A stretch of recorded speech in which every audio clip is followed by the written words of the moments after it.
Real estate ಉದ್ಯಮಿ ರಂಗಸ್ವಾಮಿಯಿಂದ ಅಮಾಯಕರ ಮೇಲೆ ದಬ್ಬಾಳಿಕೆ ಆರೋಪ ಕೇಳಿಬಂದಿದ್ದು, ದೊಮ್ಮರಹಳ್ಳಿಯಲ್ಲಿ ತನ್ನ ಜಾಗದಲ್ಲಿ ಮನೆ ಕಟ್ತಾ ಇದ್ದ ಮಂಜುನಾಥ್ ಮೇಲೆ ಅಟ್ಟಹಾಸ ಮೆರೆದಿದ್ದಾರೆ. ಮೋಲ್ಡ್ ಹಾಕಬೇಕು ಅನ್ನೋವಾಗಲೇ ರಾತ್ರೋರಾತ್ರಿ ಕಟ್ಟಡ ಧ್ವಂಸ ಮಾಡಿದ್ದಾರೆ ಉದ್ಯಮಿ.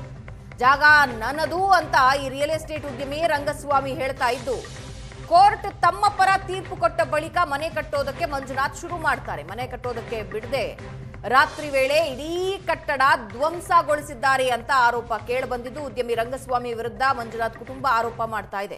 ನಮಗ ನ್ಯಾಯ ಕೊಡಿಸಿ ಅಂತ ಮಂಜುನಾಥ್ ಪತ್ನಿ ಶಶಿಕಲಾ ಕಣ್ಣೀರ್ ಹಾಕ್ತಾ ಇದ್ದಾರೆ. ಮೋಲ್ಡಿಂಗ್ ಹಂತಕ್ಕೆ ಬಂದಿದ್ದ ಮನೆ ಇದು, ಇನ್ನೇನು ಮೋಲ್ಡ್ ಹಾಕಬೇಕು ಅನ್ನುವಾಗ ಯಾವ ರೀತಿ ಧ್ವಂಸ ಮಾಡಿದ್ದಾರೆ ಅನ್ನೋದನ್ನ ನೀವು ನೋಡ್ತಾ ಇದ್ದೀರಿ.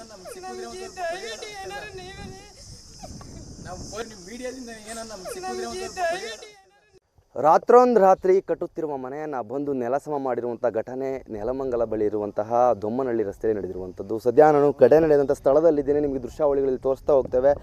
ಒಂದು ಮಧ್ಯಮ ವರ್ಗದ ಕುಟುಂಬ, ಅದರಲ್ಲೂ ಕೆಲಸ ಮಾಡಿ ಕೂಲಿ ಮಾಡಿ ಕಟ್ತಿರುವಂಥ ಕುಟುಂಬದವರು ಮನೆ ಯಾವುದೋ ವೈಷಮ್ಯಕ್ಕೋ ಅಥವಾ ಇನ್ಯಾವುದೋ ಕಾರಣಕ್ಕಂತ ಇನ್ನೂ ತಿಳಿದು ಬಂದಿಲ್ಲ. ಸದ್ಯ ಒಂದು ನಿಮಗೆ ದೃಶ್ಯಾವಳಿಗಳಲ್ಲಿ ತೋರಿಸ್ತಾ ಹೋಗ್ತೇವೆ. ಈಗಾಗಲೇ ಪಿಲ್ಲರ್ ಸಂಪೂರ್ಣವಾಗಿ ಎದ್ದಿರುವಂಥ ಮೌಲ್ಡಿಂಗ್ ಹಂತಕ್ಕೆ ಬಂದಿರುವಂಥ ಮನೆಯನ್ನು ಕಿಡಿಗೇಡಿಗಳು ರಾತ್ರಿ ಬಂದು ನೆಲಸಮ ಮಾಡಿದ್ದಾರೆ. ಈ ಘಟನೆ ಸಂಬಂಧಪಟ್ಟಂಥ ಈ ಒಂದು ಮನೆಯ ಮಾಲೀಕರಿದ್ದಾರೆ, ಅವರನ್ನ ನಾನು ಮಾತಾಡಿಸ್ತೇನೆ.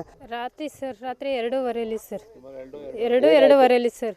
ಯಾರು ಮಾಡಿದ್ದು ಏನು ಅಂತ ಏನಾದರೂ ಗೊತ್ತಿದೆಯಾ? ರಂಗಸ್ವಾಮಯ್ಯ ಅಂತ ಹೇಳಿ ಸರ್, ಅವರು ಲೆಗ್ಗೆರೆ ಅವರು. ಅವ್ರದ್ದು ಬರೀ ಇದೆ ಸರ್ ಕೆಲಸ.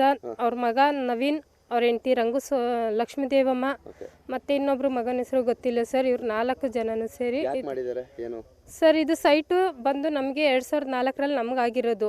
ಅವ್ರು ಇವಾಗ ರೀಸೆಂಟಾಗಿ 2023ರಲ್ಲಿ ಬಂದ್ಬಿಟ್ಟು ಇದು ನಮಗೆ ಬರಬೇಕು ಅಂತ ಹೇಳ್ಬಿಟ್ಟು ನಾವು 2025ರಲ್ಲಿ ಕಟ್ಟಕ್ಕೆ ಬಂದ್ವಿ. ಕೋರ್ಟ್ 2025ರಲ್ಲಿ ನಾವು ಕಟ್ಟಕ್ಕೆ ಬಂದ್ವಿ ಸರ್. ಅವರು ಅವಾಗ ನಮ್ಮದು ಜಾಗ ಅಂತ ಸ್ಟೇ ತೊಗೊಂಬಂದರು.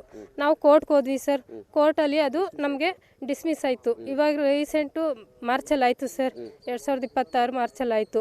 ಇವಾಗ ಎಲ್ಲ ಮೋಲ್ಡ್ ಲೆವೆಲಿಗೆ ಬಂದಿದೆ. ಇವಾಗ ನೈಟ್ ಬಂದು 2 ಗಂಟೆ 2 ಕಾಲಲ್ಲಿ ಈ ಥರ ಮಾಡಾಕಿದ್ದೀರಿ ಸರ್.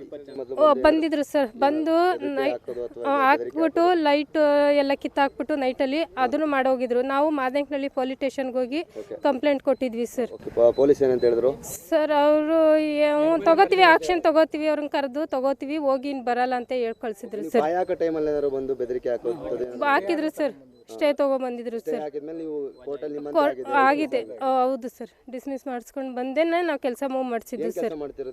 ನಾವು ಯಜಮಾನ್ರು ಗಾರ್ಮೆಂಟ್ಸ್ಗೆ ಹೋಗ್ತಾರೆ, ನಾವೇನಿಲ್ಲ ಸರ್, ಮನೇಲಿ ಲೋನ್ ಮೇಲೇನೆ ಸರ್ ತೊಗೊಂಡು ಒಡವೆ ಎಲ್ಲ ಅಡ ಇಟ್ಟು ನಾವು ಇವಾಗ ಅವ್ರ ಗಾರ್ಮೆಂಟ್ಸ್ ಮೇಲೇನೆ ಲೋನ್ ತೊಗೊಳ್ಳೋಣ ಅನ್ನೋ ಪ್ಲ್ಯಾನಲ್ಲಿ ಮಾಡ್ತಾ ಇದ್ವಿ ಸರ್. ಇಲ್ಲಿ ಸ್ಥಳೀಕರು ನಾವು ಇಲ್ಲಿ ಪೂರ್ತಿ ಅವತ್ತಿಂದ ನಮ್ಗೆ ಗೊತ್ತಿದೆ. ಈ ವ್ಯಕ್ತಿ ಲಗ್ಗೇರಿಯಿಂದ ಬಂದು ಈ ರಂಗಸ್ವಾಮಯ್ಯ ಅನ್ನೋನು ಅವನ ಮಗ ಆಗ್ಬೋದು. ಅವ್ರದ್ದು ಫುಲ್ಲು ರೌಡಿಸಮ್. ಇಲ್ಲೇ ಪಕ್ಕದಲ್ಲಿ ಪಕ್ಕದ ರೋಡಲ್ಲಿ ಇಲಿಗಲ್ ಆಕ್ಟಿವಿಟೀಸ್ ನಡೆಸ್ತಾ ಇದ್ದಾನೆ. ಪ್ಲಾಸ್ಟಿಕ್ ಫ್ಯಾಕ್ಟ್ರಿ ಕ್ಯಾಚ್ಮೆಂಟ್ ಏರಿಯಾದಲ್ಲಿ ಅರ್ಕಾವತಿ ಬಡಾವಣೆ ಇದೆ, ಅದರಲ್ಲಿ ಅವನು ವಾಷಿಂಗ್ದೆಲ್ಲ ಬರುತ್ತೆ, ಆಸಿಡ್ ವಾಷಿಂಗ್ದು, ಆಮೇಲೆ ಕವರ್ ಮೆಲ್ಟ್ ಮಾಡೋದು. ಅಕ್ಕಪಕ್ಕದವ್ರು ಗ್ರಾಮಸ್ಥರು ಕೇಳಿದ್ರೆ ಧಮಕಿ ಹಾಕಿ ಇಲ್ಲ ಪೊಲೀಸ್ ಗಮನಕ್ಕೆ ತಂದ್ರೂ ಅವನೇನು ಮಾಡ್ಕೊಂಡು ಅಷ್ಟು ಬಲಾಢ್ಯ ಇದ್ದಾನೆ ಅವನು. ಇಲ್ಲೊಂದು ಮನೆ ಇತ್ತು, ಅದು ನೆಲಸಮ ಮಾಡಿದ್ದಾನೆ. ಸ್ಟೇಷನ್ಗೆ ಹೋದ್ರು ಯಾವುದೂ ಪರಿಹಾರ ಸಿಗ್ತಿಲ್ಲ.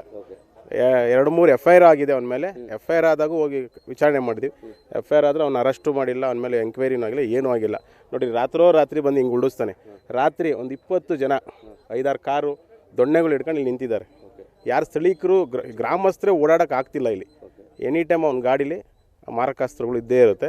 ಸ್ಥಳೀಕರೆಲ್ಲ ಭಯಭೀತರಾಗಿ ಇಲ್ಲಿ ಬದುಕ್ತಾ ಇದ್ದೀವಿ. ದಯಮಾಡಿ ಸರ್ಕಾರ ಏನು ಮಾಡುತ್ತೆ, ಕ್ರಮವನ್ನು ತೆಗೆದುಕೊಳ್ತಾ ಅಂತ ಕಾದು ನೋಡಬೇಕಾಗಿದೆ. ಕ್ಯಾಮ್ರಾ ಪರ್ಸನ್ ನವೀನ್ ಪೂಜಾರಿ ಜೊತೆ ಸುಮನ್, ಏಷ್ಯಾನೆಟ್ ಸುವರ್ಣ ನ್ಯೂಸ್, ಬೆಂಗಳೂರು.